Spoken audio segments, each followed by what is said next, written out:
Innovation is about engineers cutting across boundaries of disciplines. Everything is complementary. Throw the roadmap out. Look beyond the obvious. We want friction. You want to be challenged. We're building better systems and having larger impact on the world. This is the reason why I'm here. It is kind of the unique way of thinking about things at Northwestern. When people understand not what they do, but rather how they think about what they do, that is when the connections become possible.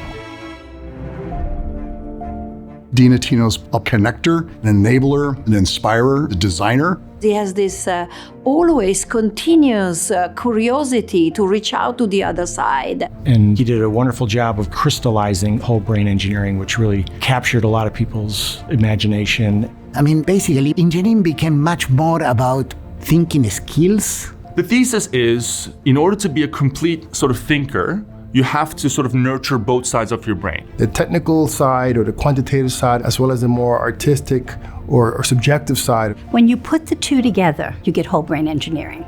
In the old engineering mold, you have all the tools in your toolkit, but it's too late. Solving problems is not enough. Reacting is not enough. At some point, you have to get in front. And so whole brain thinking as a mindset that enables being a creative explorer and discovering what is truly the problem and tackling that with great vigor. So whole brain engineering became the compass for the McCormick School of Engineering. You can think of people or the academic departments as like nodes in a network.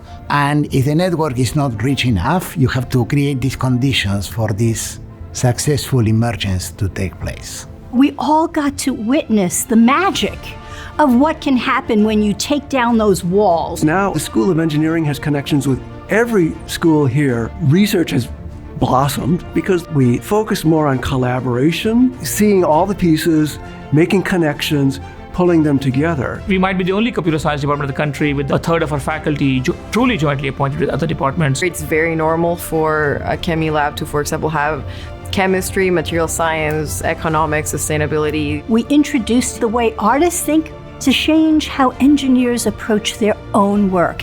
The mantra became connectivity is good. And once people start talking, you have like an explosion of ideas. We are actually seeing products go out into the market. In my lab, we founded a company to produce protein in a more sustainable way. This has implications in the production of cancer therapies, new cultivated meat solutions, and degrading plastics. We have several products that are changing the lives of patients. We set the tone for that conversation. But what we do here is not about us, it's about the next generation of scientists and engineers. We are looking for future disruptors. The ones that will be leading that cutting edge innovation and pushing a field forward. You could see this just through the types of student clubs, Engineers for a Sustainable World or theme park engineering group, formula racing, a new solar car. And it's really important and critical for them to understand the ethical implications of systems that they're building. Dean Ottino has really embedded whole brain engineering into the DNA of McCormick students and faculty. It's actually a legacy that is living. This idea that you create ideas, structures, concepts that outlive you. It's what enabled us to go after the largest problems. That takes a visionary leader. But it's time to let this evolve with someone else. What ideas will catch fire in an environment such as this?